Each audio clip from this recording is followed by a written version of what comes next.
Yung pag-akit namin.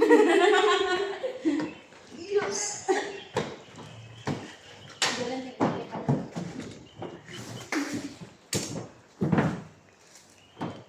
100 kilos. 1, 2. Ano? Pagod?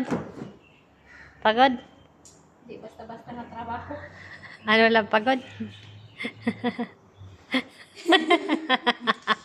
Labing ito. Hindi lang ito yung bubuhatin natin. Tampa.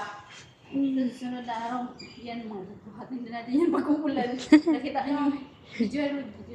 Kita mo yung green na yan? I-roll natin yan.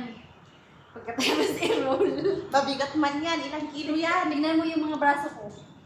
Kasi lumaki na yan sa kakabuhat ng mga karte. Ambak na mo diya, uy.